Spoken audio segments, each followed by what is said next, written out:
प्रधानमन्त्री देउवाद्वारा 6 महिने कार्यकालको सफलता पुष्टि गर्ने प्रयास, खस्किँदो अर्थतन्त्रको बचाउ, मन्त्री रेणु यादवको बेलगाम बोलीमा प्रधानमन्त्रीको मौनता। सत्तारूढ गठबन्धनभित्र 3वटै तहको निर्वाचन एकै पटक गर्नुपर्ने विकल्पमा छलफल, निर्वाचनको विषयमा कानुनविद र निर्वाचन आयोगसँग परामर्श गर्नुपर्ने निष्कर्ष, स्थानीय तह निर्वाचनको गाँठो थप कसिँदै। सरकारको प्रतिबद्धता विपरीत बजारमा सिटामोल औषधिको अभाव कायमै, आपूर्ति सुधार उन्मुख भएको सरकारको दाबी। यमनको कारागारमा साउदी नेतृत्वको गठबन्धन सेनाले हमला गरेको भन्दै राष्ट्रसङ्घद्वारा आलोचना। यमनमा जारी हिंसाका कारण हजारौं बालबालिका कुपोषणको शिकार। र इङ्ग्लिस प्रिमियर लिग फुटबलको पछिल्लो खेलमा नर्विच सिटी विजयी, स्पेनिस ला लिगामा स्पानियोल विरुद्ध रियल बेटिसको शानदार जित। कान्तिपुर डायरीका साथमा साथी रमेश र म अनिल। समाचार अब विस्तारमा। प्रधानमन्त्री शेरबहादुर देउवाले आफू नेतृत्वको सरकार बनेपछि मुलुकमा राजनीतिक स्थायित्व र विकासको आधार तयार भएको बताउनु भएको छ। प्रधानमन्त्री भएको 6 महिनापछि पहिलो पटक राष्ट्रका नाममा सम्बोधन गर्दै देउवाले संविधानको रक्षा र विधिको शासन कायम भएकाले सरकार सही दिशामा रहेको बताउनुभयो। सरकारले अंगीकार गरेको नीतिहरूप्रति जनसमर्थन सहयोग प्राप्त भएको छ। संविधान र संवैधानिक प्रणालीको रक्षा भएको छ र विधिको शासन सुदृढ बनेको छ। जनतामा त्रास र भय एवं राजनीतिक स्थायित्व प्रतिको संशयको अन्त्य गरेको छ। सरकारले कार्यभार सम्हालेको 6 महिनाको अवधिमा प्रतिनिधिमूलक उदाहरणको रूपमा उल्लेख भएका कार्यहरू र हासिल भएका मुख्य उपलब्धिले सरकार सही दिशामा अघि बढेको स्पष्ट छ। संसदमा देखिएको गतिरोध सबै दलसँगको संवादमा अन्त्य गरिने प्रधानमन्त्री देउवाको भनाइ थियो। शान्ति प्रक्रियाको पूर्णता तथा संघीयता कार्यान्वयनलाई सरकारले प्राथमिकतामा राखेको पनि उहाँले बताउनुभयो। संविधानको कार्यान्वयन, कानुनी राज्य र सुशासनको प्रत्याभूति, शान्ति प्रक्रियालाई पूर्णता दिन, विस्तृत शान्ति सम्झौताको बाँकी कार्यभार तथा विभिन्न पक्षसँग भएका सहमतिको कार्यान्वयन गर्ने, राजनीतिक दलहरूको सहमतिमा नागरिकताको समस्या समाधान गर्ने, संघीयता कार्यान्वयन गर्ने एवं प्रदेश र स्थानीय तहका सरकारलाई सबलीकरण गर्ने कार्यलाई सरकारले उच्च प्राथमिकतामा राखेको छ। सम्बोधनका क्रममा प्रधानमन्त्री देउवाले 6 महिनाको अवधिमा भएका विकास, निर्माण तथा कोरोना नियन्त्रण लगायतमा भएका काम समेत सार्वजनिक गर्नुभएको थियो। शुक्रमा उहाँले जनतामा सरकारप्रति भरोसा बढेको दावी गर्नुभयो। छोटो अवधिमा गरेका कार्य र हासिल भएको उपलब्धिहरूले मुलुकमा राजनीतिक स्थायित्वसँगै विकास, सुशासन र समृद्धि हासिल गर्ने बलियो आधार खडा भएको छ। जनतामा आशा र भरोसा बढेको छ। तर हामीलाई यसैमा सन्तोष गर्ने अवस्था छैन। 21औं शताब्दीको द्रुत गतिमा अघि बढिरहेको प्रतिस्पर्धी युगमा विकास र समृद्धिको यात्रालाई हामीले थप गतिका साथै चाँडै पुरा गर्नुपर्ने खाँचो छ। प्रधानमन्त्री शेरबहादुर देउवाले हिजो राष्ट्रका नाममा सम्बोधन गर्ने क्रममा नीतिगत भन्दा पनि सानातिना कार्यमूलक प्रगति सुनाएर सफलता पुष्टि गर्ने प्रयास गर्नुभएको छ। करिब आधा घण्टा सम्बोधनमा उहाँले 6 महिने अवधिमा कोभिड-19ले जनजीवनमा पारेको प्रभाव र त्यसको उत्थान, प्राकृतिक विपदबाट गरिएको राहत र पुनर्निर्माणमा सरकारले गरेको कामको वर्णन गर्नुभयो। मुलुकको अर्थतन्त्र प्रतिकूल अवस्थाबाट गुज्रिरहे पनि सुधारका लागि सरकारले अधिकतम प्रयास गरेको भन्दै देउवाले बचाउ गर्नुभयो। प्रधानमन्त्री देउवाले कोभिड-19 संक्रमणको तेस्रो लहरको रोकथाम, नियन्त्रण र संक्रमितको उपचार अभियानलाई प्रभावकारी बनाइएको दावी समेत गर्नुभयो। उहाँले 18 वर्ष माथिका 1,79,22,146 नेपाली मध्ये 49.6% पूर्ण मात्राको खोप लगाइएको बताउनुभयो।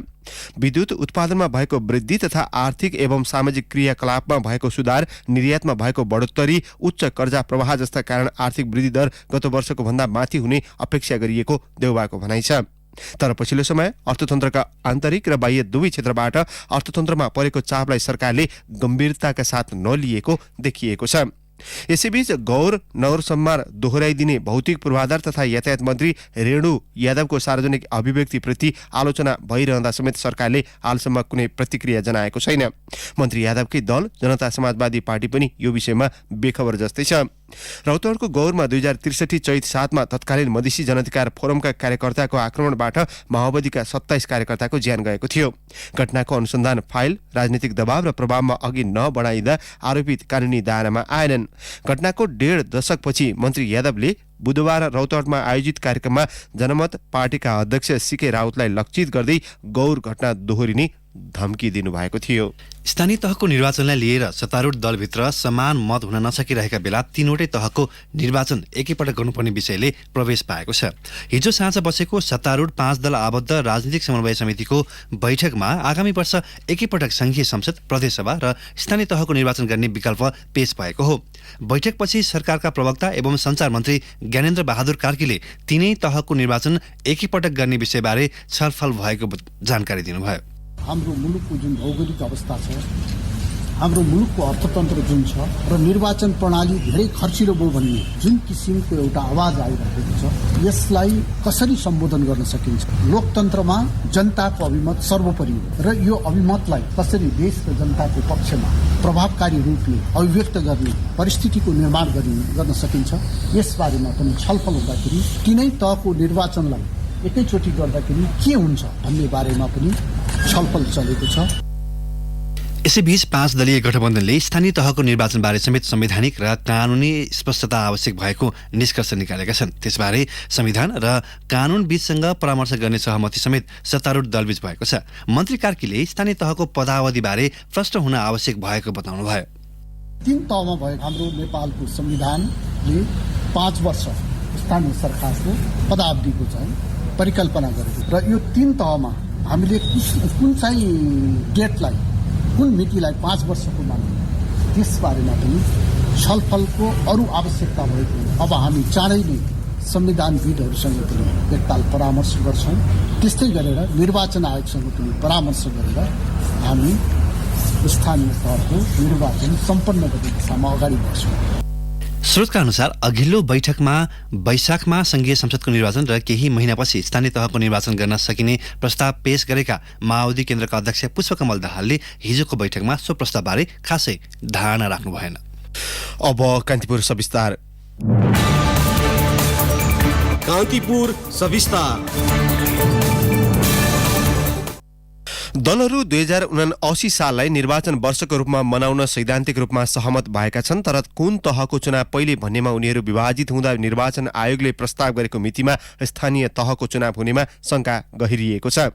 दलहरू र आयोगले संविधान र निर्वाचन ऐनमा भएको प्रावधानलाई आफ्नो अनुकूलतामा व्याख्या गर्दा स्थानीय तहको निर्वाचनको गाँठो भने झन कसिँदै गएको छ।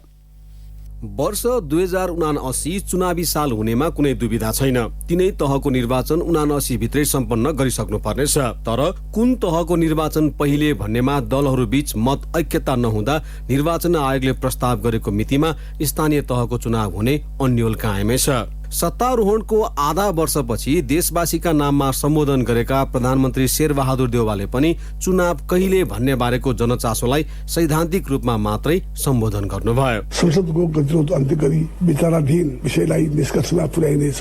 1 वर्षभित्रै 3 तहको निर्वाचन गर्नुपर्ने दायित्व सरकारमाथि रहेको छ। निर्वाचनका पूर्व तयारीका कामहरू सम्पन्न गर्न म सम्बन्धित सबैसँग अनुरोध गर्दछु। पहिले स्थानीय तहको निर्वाचनको माग गरिरहेको प्रमुख प्रतिपक्षी दल नेकपा एमाले प्रधानमन्त्रीको यो सम्बोधनबाट सन्तुष्ट हुने कुरै भएन। सत्तारूढ गठबन्धन मुखैमा आएको चुनावको बारेमा कुरा नगरेर ध्यान अन्यत्र मोड्न अनेक बहानाबाजी गरिरहेको उसको बुझाइ छ। नेकपा एमालेका उपमहासचिव विष्णु रिमाल, सरकारले केही पनि घोषणा नगर्ने, कोही गाउँघरतिरको एउटा कथा जस्तो दौरा चाहिँ नफुकाल्ने, ओछ्यान लगा भन्ने जस्तो कुरा त हुँदैन नि त। यो चाहिँ अब उहाँले सैद्धान्तिक कुरा बोल्नुभयो सामान्य प्रधानमन्त्रीज्यूले, यसरी चाहिँ गाँठो पुग्दैन। पहिला स्थानीय तहको चुनाव कहिले के गर्ने उहाँले भन्नु पर्यो, त्यसपछि बाँकी रहेको चुनावलाई त तयारी गर्दै जानु ठिकै होला। सत्तारूढ घटक नेकपा माओवादी केन्द्रका नेता देव गुरुङ संविधान र निर्वाचन कानूनमा भएको आफ्नै व्याख्याका कारण सरकारलाई चुनावको मिति घोषणा गर्न सकस भएको बताउनुहुन्छ। गठबन्धनभित्र संविधानको व्याख्या अनुसार चुनाव गर्ने सैद्धान्तिक सहमति भएकाले आफूहरू चुनावबाट भाग्न खोजेको भन्ने भ्रममा नपर्न उहाँ सबैमा आग्रह गर्नुहुन्छ। निर्वाचन गर्ने विषयको बारेमा गठबन्धनको बसाइमा चाहिँ के कुरा उठेको छ भन्दाखेरि चाहिँ स्थानीय तहको निर्वाचन स्वाभाविक ढङ्गले नै तोकिएकै समय अवधि भरमा गर्नुपर्छ। संविधान र कानूनले व्यवस्था गरेकै टाइम अवधि भरमा गर्नुपर्छ। निर्वाचन आयोगको दलिल बेग्लै छ।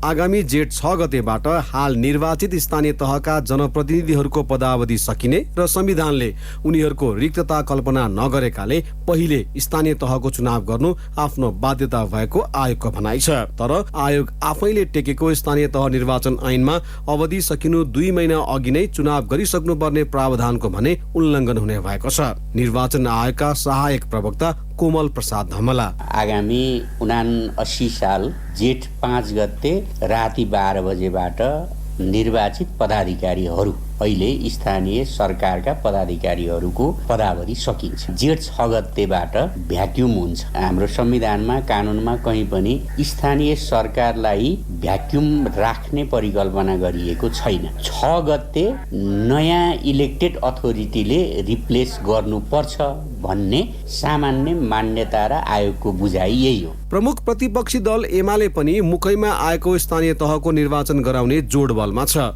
स्थानीय तहमा राम्रो पकड रहेको र बलियो संगठनका आधारमा अधिकांश स्थानमा चुनाव जितिने विश्लेषण एमालेको छ। ऐनमा जनप्रतिनिधिहरूको पदावधि थप्ने व्यवस्था नभएकाले तत्काल चुनाव गर्नुको विकल्प नरहेको एमाले उपमहासचिव रिमाल बताउनुहुन्छ।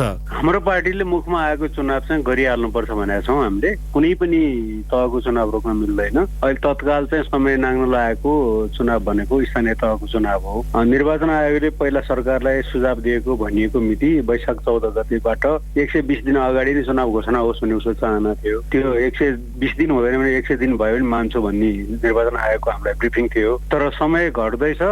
यतातिर चाहिँ सरकारले केही पनि निर्णय गरिरहेको छैन। झन् अर्को नयाँ चाहिँ बहस बाहिर ल्याइएको छ। हाम्रो पार्टीले के लागिरहेको छ भने स्थानीय तहको चुनावबाट भाग्नुको लागि सत्ता गठबन्धनका नयाँ कुरा उठाइरहेको छ भन्ने हामीलाई लाग्छ।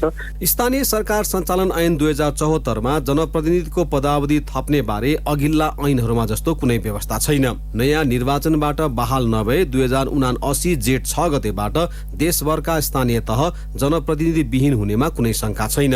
तर संविधानमा रहेको स्थानीय तहका कार्यकारी र व्यवस्थापिका सम्बन्धी 2 थरी पदबारे फरक व्यवस्था छ। धारा 215 को उपधारा 6 ले स्थानीय तहको अध्यक्ष, उपाध्यक्ष, वडा अध्यक्ष र सदस्यको पदावधि निर्वाचित भएको मितिले 5 वर्ष हुनेछ भन्छ। धारा 225 मा चाहिँ गाउँ र नगर सभा सम्बन्धी व्यवस्था छ, जसले गाउँ र नगर सभाको कार्यकाल निर्वाचन भएको मितिले 5 वर्षको हुनेछ भन्छ र कार्यकाल समाप्त भएको 6 महिनाभित्र अर्को गाउँ सभा र नगर सभाको निर्वाचन सम्पन्न गर्नुपर्नेछ भनेर संविधानमा लेखिएको छ। सरकारले अब संविधानको मर्मको पालना गर्छ कि ऐनको त्यो हेर्न बाँकी छ। रेडियो कान्तिपुरका लागि पवन आचार्य। कान्तिपुर सविस्तार।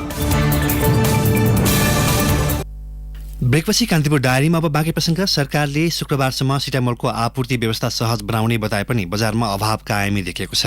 कोभिड संक्रमण भइरहँदा प्रधानमन्त्री शेरबहादुर देउवाले सिटामोल लगायत औषधि सहज आपूर्ति व्यवस्था मिलाउन बुधबार मात्रै गृहमन्त्री बालकृष्ण खाँड र मुख्य सचिव शङ्कर बैरागीलाई निर्देशन दिनुभएको थियो।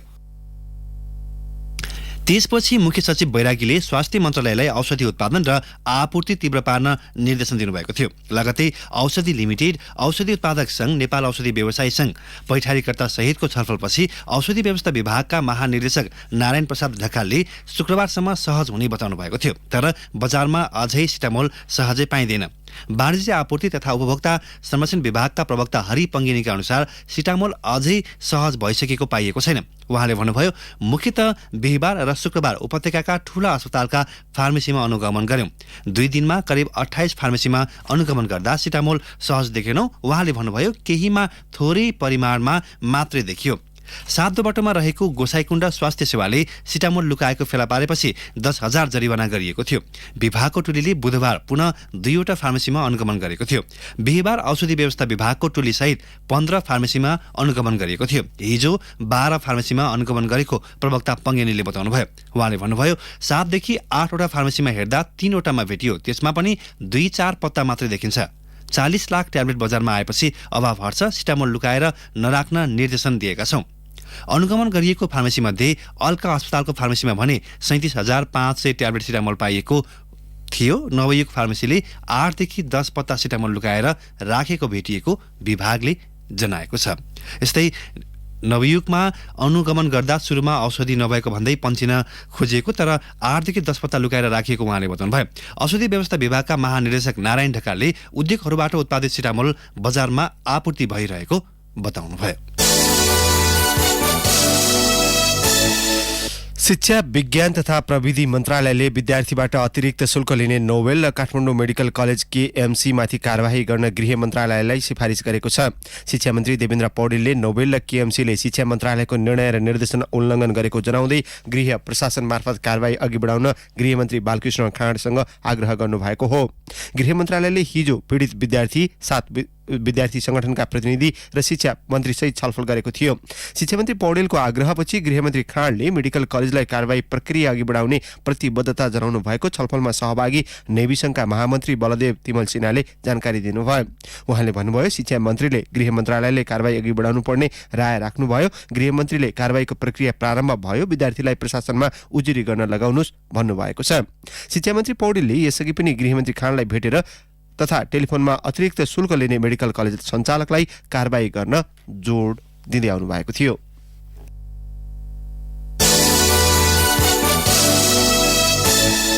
कोभिड संक्रमणको पछिल्लो मृत्यु ट्रेन्ड हेर्दा अधिकांश खोप नलगाएका वा लगाए पनि ज्येष्ठ नागरिक, प्रतिरोध क्षमता कम भएका एवं दीर्घ रोगीले ज्यान गुमाएको पाइएको छ।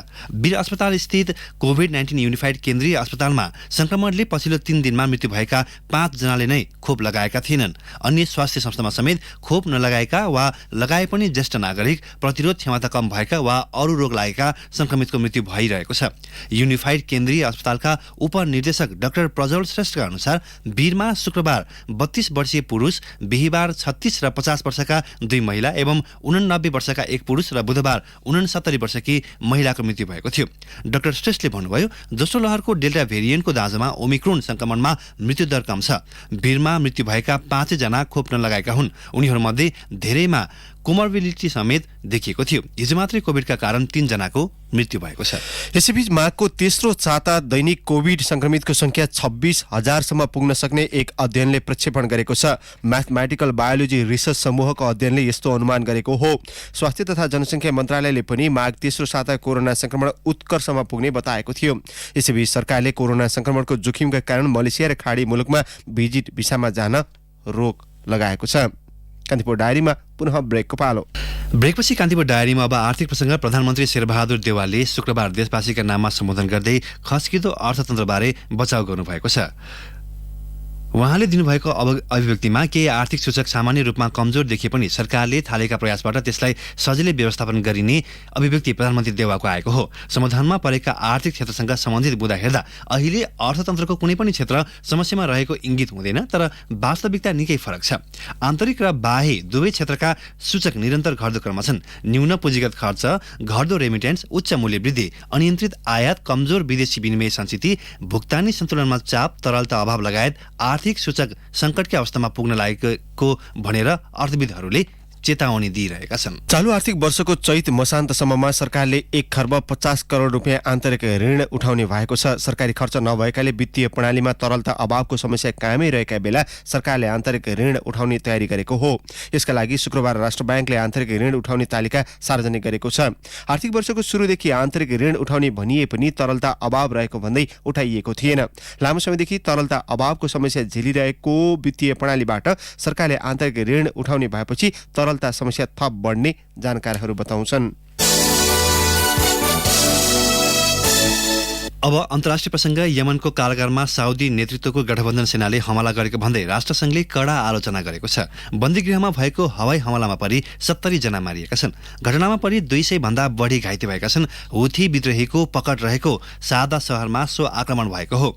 यमनमा हिंसा रोक्न निकै आवश्यक रहेको राष्ट्रसङ्घका महासचिव एन्टोनियो गुटरेजले बताउनु भएको छ। सन् 2015 देखि साउदी नेतृत्वको गठबन्धन सेनाले यमनमा हुथी विद्रोही विरुद्धको कारबाही गरिरहेका छन्। हिंसाका क्रममा 10,000 मारिएका छन्।